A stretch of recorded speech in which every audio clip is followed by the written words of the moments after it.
दा BLTखौ बिसोरथ' गिखौमोन भारत सरकारजों रायलायनो थाखाय थांनो हाया बे आदा बिसोरहा बिसोरखौ लानानै मिनिस्टार ब्रह्मआ लानानै थांदों थांनानै आरो रायलायनानै फैदों एग्रिमेन्ट सिङाव खालामनानै फैदों आंखौ गावथारनांदों थेवब्लाबो नोंसोर दागि जाथिनि थाखाय खामानि माव आं नोंसोरखौ सोरगोफुरिनिफ्राय मदद खालामहरबाय थागोन बे धरननि डाइरेक्ट बुंदों आं होनदों सम थासान्दियाव नोङो जोंहालाय बर'फ्रा BLT दङमोन भलुन्टियार्स फर्स दङमोन फोथायना थागोन बिसोरखौ लानानै नों एसे मोजाङै थाबा मा जायो नाङा फंबाय नाङा रावखौबो नांथ्रा बुथारलांदों गावथारलांदों रावनिबो सहाय नाङा आङो ओरै होननानै बर' राव बर' जाथिया दुइसिन जाया आंनि जिउआ देरसिन जानो हाया आंनि जिउआ दुइसिन बिदि होननानै बियो बुंबाय अखानायै सानसे थाबाय आरो बिनि नेक्स्टआवनो गावथार जाबाय न'आवनो फैना गावथारनांगौ बारे बारे आं बुंदोंमोन नों गावथार जानो नाङा बै समाव बम ब्लास्ट जानाय समावबो बेखौ टारगेट लादोंमोन ओमफ्राय बियो सानफ्रामबो अफिसाव थांनायनि सिगां दिसपुर थानायाव लिरनानै थांनांगौ जादों आं उपस्थित दं जेराव थाङा मद खाওয়াটো এৰি দিলো মদ খাওয়া এৰি দিলো এতিয়া লাহে লাহে মই মানে বাধাই দিওঁ আৰু মদ নাখাবি এতিয়া মোহনতো কং हरनि 10 रिंगायाव अब्ला बे आंखौ बुंदोंमोन आं माब्लाबा थैनानै थाङोब्ला जाहाथे प्रबिन बानायसाबो जौखौ गारो हसा কথা কম না মিছা हसा কথা কক আজি क'क्राझार একটা डेलिकेट हाउसावनो गुसुं रिभल्भार लानानै नोंखौ थुलाय आंखौ थुलाय बैखौ थुलाय बिदि खालामनानै हाबफैबाय आसुआ लखिमपुर स्टेसनाव थिरांथा लाबाय मा जे रमान स्क्रिप्टखौ जों आजावला देबनागरि स्क्रिप्टखौनो जों दोनगोन बेखौ सिम्पोल गामियाव रायलायबाय क'क्राझार একটা डेलिकेट हाउसावनो गुसुं रिभल्भार लानानै नोंखौ थुलाय आंखौ थुलाय बैखौ थुलाय बिदि खालामनानै हाबफैनानै एकदमानि जिउआ देरसिन ना नोंनि डिसिसना देरसिन बेफोरबायदि मोनसे माबा होबाय थ्रेटेनिं होबाय ओमफ्रायथ' आंथ' एक्जिबिसन स्टरनिसो बिगोमा बे समाव बैथिं मा जादों खबरानो गैया उनाव हर गेजेराव खोनानो मोनबाय दहाय थांखांबाय सोर थांखांखो ओरै पार्टिया फैदोंमोन बिसोर थ्रेटेनिं लानानै थांबाय इन्दिरा गान्धीया एखेबारे ओंखाम जाफालायहैयोमोन इन्दिरा गान्धी जाहैनायाव जि सिबुफोर बफबजोबनोसै सिगां समाव गोबां मोसानाय रोखोम दंमोन जेनेबा बागुरुम्बा बा गुबुन नाम मा मोसायोमोन सिगां समावथ' जोङो मोसानाया जोङो माने थुंग्रि गंनै लानानै मोसानायखौ सथ्रलि होनोमोन थुंग्रि गंसे लानानै ओरै सिबनायखौ रोनसुन्द्रि होनो ओमफ्राय खुरै दाउथै लोंनाय होनो खुरै दाउथै जोङो बेवहायबो आङो उन्दै नालाय माबायाव साफागुरियाव प्राइज मोनदों जोङो खुरै दाउथै लोंनायावबो ओमफ्राय जि मोसानायफोर खेराइफोरजों सोमोन्दो गोनां नङा होमबा खेराइफोरजों सोमोन्दोआ बे गासिबो सोमोन्दो थाजोब्बाय बै थुंग्रि लानाया गासिबो ইয়াত নাহিলে নিশ্চয় মদ খাই মৰি গেলোহেঁতেন কিজানি এতিয়ালৈকে সঁচাকে কৈছেনে সঁচাকে এতিয়া মই মদ খাওয়াটো এৰি দিলো এতিয়া লাহে লাহে মই মানে বাধাই দিওঁ আৰু মদ নাখাবি এতিয়া মোহনতো কং এইবিলাক নাখাবি ভাই খাই যদি এক পেক খা মই বসুমতাৰী বুলি এটা শব্দ কৈছো এয়া ঐ বাইলুং ই কোৱা নাই মোক বসুমতাৰী বুলি আমি বেলেগ কথাহে পাতি আছো এইটো তুমি কোৱা নাই হি বসুমতাৰী বুলি হে ফেলোদা আমি বেলেগ কথা পাতি আছো মই নিজ চকুৰে শুনা পাইছো চশমা পিন্ধি শুনিছ যে সেইকাৰণে বেছি শুনিছ কানেৰে শুনা পাইছো মনিবু আপুনি নামি যাওক ইয়াৰ পৰাই কিয় ঘৰ দেখোন পোৱাহিয়ে নাই বলক আকৌ ই দেখা নাই কালপ্ৰিতটো কোন ই নাচা কিয় আগৰ ঐ খেত বলক মোক এখেতৰ ওচৰতে নমাই দিব जाथायाबो बुंथावथाव जे मानसियानो माने मा होनो मैदेर गं बा मैदेर हाथाय बा गान्दा गं खावोब्लालायनो खुरिया बेरोनो बे खुरिया बेरो होननाया जोंहा आबौ उन्दैया खुरिया दंमोन आथिङाव बेखौ कालीचरण ब्रह्म बाबाजिया फैनानै गावनि आध्यात्मिक गियानजों बियो ओरैबायदि माबाखादों मिराकोल अर बायदि जोंहोनानै बिनि गासैबो खुरियाखौ मोजां खालामदों बिनि थाखायनो आयंआ अगाध बिसास खालामोमोन आरो बे सेंग्रा समनिफ्रायनो ब्रह्म धोरोमखौ आजावनानै गावबो पुरहित जादों। जिहेतु बे नोंथांमोननि गामियाव फैदोंमोन बेसेबांसो समाव फैदों? 1903-4 बेबायदि समाव। जिहेतु नोंथांमोननि गामियाव बाथौ धोरोम सिबिनाया गोबां बोसोर जाबाय। खै बोसोर जाखो ओरैनो बे गामि बाथौ धोरोमखौ सिबिनाय? हमना लादो जे 1875निफ्राय जोंनि बहाय बाहागिफ्रा फैदों। जोंनि माने आबौ आयंमोनहा फैदों। बिनिफ्राय आथिखालसिम सानना लादो बाथौ धोरोमा दिनैसिमबो दङ। नाथाय खावसेयानो जोंनि फोलेरारि जेनेबा जोंनि बाहागिफोर दा जोंनि बाहागिनि बिबोनांफोर आरो जोंनि बाहागिनि खुरमाफोर बिसोरखौ नागारनानै समान समान गोदोथ' बारा न'खर गैयामोन 37सोल' दंमोन। बिनि बिथोराव हमना लादो 20आ ब्रह्म धोरोम आरो 15आ बाथौ धोरोमाव दं। जेनेबा गोदो जों उन्दै समाव आं गोरलै सम बे समाव हदौ आसाम बर' कसारि सन्मेलन जोंनि नैबे न'जोंनो थाङोमोन। नैबे न' सेरजोंनो ओरैनो बैयाव फोथार गेवलां दंमोन। बेखौ जोंनि गामिनि मानसिफोरा गुलि होननानै बुङो। गुलि बे गुलिखौ बारनानै आरो मोनसे बैग्रिबारि दं। बे बैग्रिबारिखौ बारनानैसो गोथैसालि। ओमफ्राय बे गौरां दैमाया बै आथिखालनि रियेलिटि स्कुल सेरजों बोहैलांनायमोन। ओमफ्राय बेवहाय माने ओरैबायदि दंमोन सानसारा होननाय नैसिनल' आथिङा बिसिनल' दैया बेजों बार थांलाय फैलाय खालामोमोन। ओमफ्राय बे सानसारायाव मा होनो खासेव बिदै मोनसो गारोमोन। ओमफ्राय दाउ सेनदेद्रे बे थुरिबारि फिसा फिसा जायगायाव दुलाबाथा थाखुमानाय बेफोरखौ मोनसो गारोमोन। ओमफ्राय बिनि खाथियावनो ओरै खोलाहा माबा दंमोन नयासारा होननाय बिलो। बोथोर सम औ सिगां समाव नोंथांमोननि समाव माबायदि जायोमोन बैसागु? जोंनि समाव बैसागुआ बुंनो थाङोब्ला बे जायगायाव ओरै खार गामिखौ बारहो थेङापारखौ बारहो खासिबारिखौ बारहो बे गामियावल' गोम गोम बैसागु मोसायोमोन। सिख्लानि सिख्ला बुरिनि बुरि सेंग्रानि सेंग्रा जालियानि सेंग्रा जालिया जों सेंग्रा जालियाव मोसायोमोन। आदा बिनेस्वर ब्रह्म बे आंख्रुइ देरसिन 3 बोसोर बेजों आंजों दैदेनोमोन। मोसानायाव जों सानैजोंनो मोसायोमोन। गुबुनफ्रा बे औवा बिखब बेखौ दामोमोन, जथा दामोमोन, हिन्जावफोरनिफ्राय जाबख्रिं लानानै दामोमोन। बेफोरखौ दामनानै जोङो मोसायोमोन।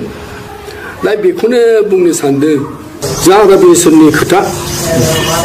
बे आबसुआ लखिमपुर सेसनाव थिरांथा लाबाय मा जे रमान स्क्रिप्टखौ जों आजावला देबनागरि स्क्रिप्टखौनो जों दोनगोन। बेखौ सिम्पोल गामियाव रायज्लायबाय क'क्राझार डेलिगेट हाउसआवनो गुसुं रिपर्टार लानानै नोंखौ थुलाय आंखौ थुलाय बेखौ थुलाय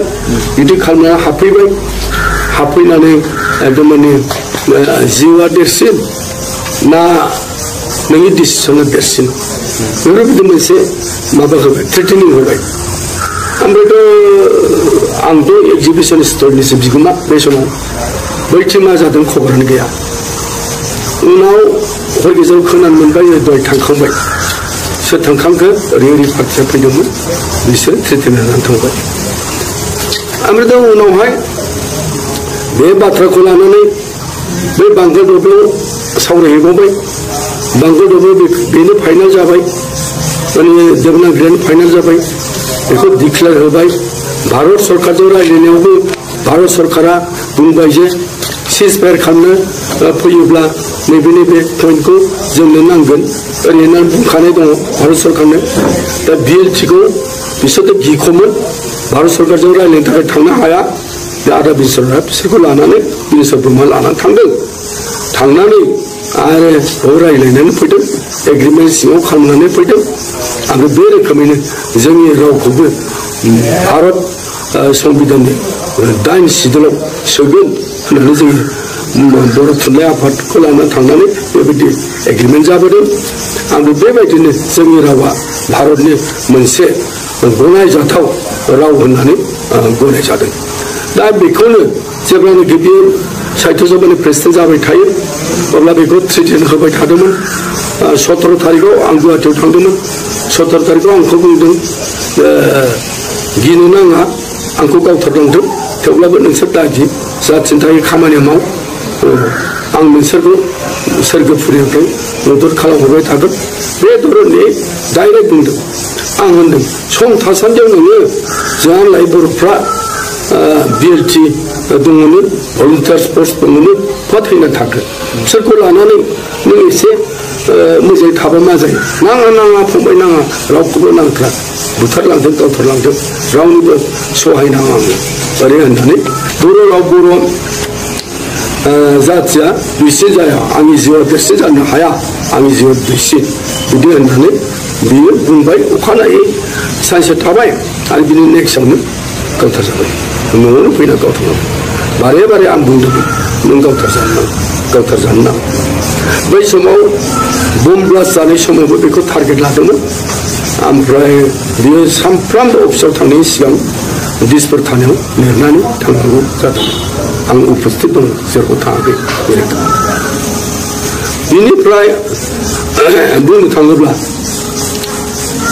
बर' थुनलाइनि सायावबो जों गोदोनिफ्राय आयंआ सेन्ट्रेल कमिटिनि मेम्बार बर' समाजनि दैदेनगिरि क'क्राझार प्राइमारि बड' साहित्य सभानि प्रेसिडेन्ट बर' समाजनि प्रेसिडेन्ट ओमफ्राय नैबे सिलभार जुबिलि सेसननि रिसेपसन कमिटिनि प्रेसिडेन्ट बे रोखोम मावबोदों दा बिनि थाखायनो ओमफ्राय 1950निफ्राय 1980सिम आयंआ बे लकेल थानानि आफादगिरि लकेल थाना ओंखायनो बै समाव रावबो पुलिसफ्रा जोंनि गामियाव हाबनानै उपद्रब खालामामोन आरो बे गामिखौ मा होनो एखेबारे ओरैबायदि माने सानोमोन बिसोरो बेवहाय माने सान्तिपुर गामि बे बाव हाबनानै जों खुनुदिन गन्दगल खालामनो नाङा होननानै बुंखानाय दं दा बे रोखोमैनो रावबो हाबनो हायाखैमोन नाथाय बेखौ होननानै जेब्लानाखि बर' फरायसालिया मुभमेन्ट जाबाय बे समाव आंनि आदाया माबा गावबुरा बे गामियाव जोंनाव हरनि 1टा-2टासिम फैयो सानजा रायजोनिफ्राय फैयै ओंखाम जायो बावनो उन्दुयो एखनबा गिनायफ्रा दै बारनानै बबेबा हाग्रायाव उन्दुयो बेबायदि जालांदों आरो बे हाग्रायाव उन्दुनाय समावबो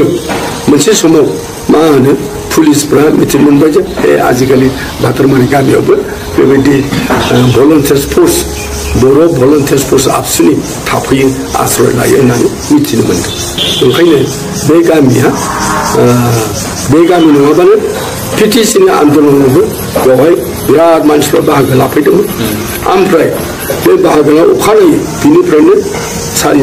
ओंखारलांदोंमोन नैबे साइन्स कलेजसिम बेयाव माने लाइन जानानै बे माबाखौ मा होनो प्रसेसनखौ मनकेश्वर बसुमतारी प्रफेसर आरो कनिकेश्वर नार्जारी बिथां सानैया दैदेनदों बे समाव दम्बुधर ब्रह्मआ एसे एसकेपिस्ट मानसि जेब्ला मैखोम आन्दलन जायो एसे एरायनानै थायो होमबा बे बुहुम फरायसालिनि ओरै LLB फरायनो थांलायबाय फरायनायावबो मोजां LLB पास जादों एमएखौनो डाबल B3 आरो LLB दम्बुधर ब्रह्म ओंखायनो कनिकेश्वर नार्जारीजों मनकेश्वर बसुमतारीजों बेखौ लाङै जेब्लानाखि शान्तिनगर हाबहैयो दै सारलाबायबाय दै सारनानै माने गावबाय जोंनि मानसिफोरखौ जेरावथ' दावखोलांबाय नालाय गावबाय गावनायनानै बहुत मानसिया जखम जाबाय बहुत मानसिया थैबाय बेबायदि थैनानै थै गोजा जाबाय 22 मे 22 तारिख अब्ला आं गैला 19 तारिखआव जेब्लानाखि बाय इलेक्शन बिखर जायो बे बाय इलेक्शन बिखरनि थाखाय जेबो आन्दोलन जादोंमोन नालाय 19 मे 1968 अब्ला जोंना सेन्टारा होबथाहैनांगौ सेन्टारा तितागुरियाव थांबा आदै थारामोनिया सो थांनांगौमोन बेना ग्रुपआनो ओंखारा ग्रुपआनो थाब ओंखाराखै नालाय आं एसे दैदेनलांबाय हौवाफोर 7 हिन्जावसा 17 जन हिन्जावसा 17 जन लानानै जों थांबाय थांनानै जोंखौनो फार्स्ट दैखांनानै लांबाय अब्ला मा बबे बनब्रै लाबोनानै क'क्राझारनि जेला भर्तिजों दोननो जायगायानो गैला जोंखौ आरो थानानिफ्राय धुबुरियाव लांबाय धुबुरियाव दोनहैबाय धुबुरियावबो जेव जेव जाहैजोब्बाय ओमफ्रायथ' जगेन्द्र कुमार बसुमतारी एक्स प्रेसिडेन्ट बड' साहित्य सभा बिथांखौबो मालाबानो हमनानै दोनहैबाय मिसा एक्टआव मिसा एक्ट ओमफ्राय रन्जित कुमार बरग'यारि बेखौबो हमनानै दोनहैबाय बिदिनो हमनानै ओमफ्राय बै समाव बर'नि सासे गिदिर डाक्टार दंमोन चन्द्रमोहन ब्रह्म बिलाट फेरत लन्दननिफ्राय एफारेस्ट ना मा दङ बिदि बेखौ पास जाना फैनाय बे बुंबाय जों गथ'फ्राथ' बेबायदि जानला मोनला लेथ्रा फेथ्रा थाया जों गथ'फ्रा देलायनानै थायो पाउडार नांगौ बिसोरनो साबोन नांगौ बिसोरनो स्नो नांगौ बिसोरनो गेलेनो थाखाय केराम बर्ड हो लुडु हो ओरै होननानै अर्डार जेलाराथ' सासे गिदिर डाक्टार एफा गिदिर डाक्टारनि खोथाखौ लायाबालानो थाखिसै लाबोनो होफैजोब्बाय अखानायै अर्डार जाबाय ट्रेन्सफार टु शिलं चन्द्रमोहन ब्रह्म लोगो लोगो ट्रेन्सफार जालांबाय जालांनानै बावहाय 7 दिननि उनाव आफाया बिसोरखौ माबायाव मा होनो जामिनाव लाबोनायसै बिसोरखौ जामिनाव बोखांना माने लाबोबाय 7 दिन उनाव गबोबाय 7 दिननि उनाव बे दिनावनो जोंखौ फिसा रेलजों फैबाय जोंखौ माबाजों लांबाय बासजों लांबाय गुवाहाटियाव जोंनि गामिनिफ्राय 7 आं सासे रामेश्वर सासे सम्बारु सासे ओमफ्राय सानै एम्बु सासे बे 7खौ दोनहैबाय हजोंहाय 12 दिन थानानैसो आरो आफाया जोंखौ जामिनाव लायदों आरो बे गुवाहाटिनिफ्राय सेसन कर्टनिफ्राय बे केसखौ लाबोनानै क'क्राझाराव 1987 बे 60नि खोथा 87आवसो बे केसआ जोबदों आं हारसिं एटेन्ड जाबाय थानांदों आरो बे समाव मालायफ्रा रंजा बाजा जायोब्ला आसाम आन्दलननि सेकेन्ड रिफाइनारि नांगौ होननानै माबा दाबि खालामबा आंहा थाबाय था स्टेटमेन्ट होबाय था बे रोखोम जादों आरो दा ओंखायनो जोंनि बर' भातारमारिया जेरावबो कन्ट्रिबिउसन दं पिटिसियाव कन्ट्रिबिउसन दं रमान स्क्रिप्टआवबो आंनो बे क'क्राझार जिल्लानो जथ' बिजाब नांगौ बै समाव आबसुनि स्पिकारमोन अल बड' स्टुडेन्टस इउनियन स्पिकार आरो क'क्राझार जिल्लानि प्रेसिडेन्ट मोननैबो सालायदों बेखौ थानेश्वर बर' प्रफेसार दंमोन बि बर' कलेजाव बेजों लोगोसे मावफानानै बे टेक्सट बुकफोरखौ आङो लाबोनानै रानफैजोबदों जों क'क्राझार ओनसोलाव ओमफ्राय बेबायदिनो रमान स्क्रिप्टनि मुभमेन्टआव जोंहा समबार होननाया नैबावहायमोन आदैनि नङा हरबि खाथि नङा बे समबार होननाया मैसो गुमनानै लामा सामा दंलाबायोमोन बेखौ हमनानै लांबाय रावबोथ' मिथिया बिजा गोमाबायसो सानदों बेखौ बहाबा गिनानै खारखुना लांबाय मा लांबाय नङा खारखुना हमना लांनानै जेलाव थैदों समबार बे जोंहा मुंख्लं सासे जाबाय आरोखि रमान स्क्रिप्टआवबो गोदो जयै रावजोंबो नांलाय खमलाय जेबो गैयामोन मोजां मिलि जुलि रायजो जाबोदोंमोन बेवहाय जोंनियाव गामिनि गाहाय जों मिथिनो मोननायाव आं मिथिनो मोननायाव आंहा बिमायं जायोमोन आयं जगेन गावब्रा आरो बेनिफ्राय आमाइसो चक्रमणि बर' समाजनि प्रेसिडेन्ट गवालपारा डिस्ट्रिक्टआ गोदो बङाइगाव क'क्राझार धुबुरी मोनब्रै गवालपाराजों मोनब्रै जिल्लानि गेजेराव मोनसेल'मोन आरोखि गवालपारा बे गवालपारा जिल्लानि प्रेसिडेन्टआ जोंनि बे गामियावनो दङमोन बिनि नामा जादों चक्रमणि ब्रह्म दा बेबायदिनो 1957 सनाव जोंनि गामिनिफ्राय प्रथम दिल्लीयाव थांजेनदों आरो आं मिथिनायाव दा पिटिसिनि आन्दलन बेफोर गासिबो जों लागोनिफ्रायनो जागायजेनलाङो मानो होनबा फैनानै जों लागोनाव जमा जाफैयो जमा जायै बेनिफ्राय क'क्राझाराव आन्दलन खालामहैयो बेबायदिनो आं नुबोनो मोन्दों आरोखि दा बेबायदिनो जायै जायै जों दा बे बर' भासारमारि गामिया माबोरै जाखो होनना बुङोबा आं मिथिनायाव आंनि आइडियायाव आं सान्दों भासारमारिया दानि रुपाथि नगर बैराथि नगर बेफोर गासिबो बाथाबारि जोबमोन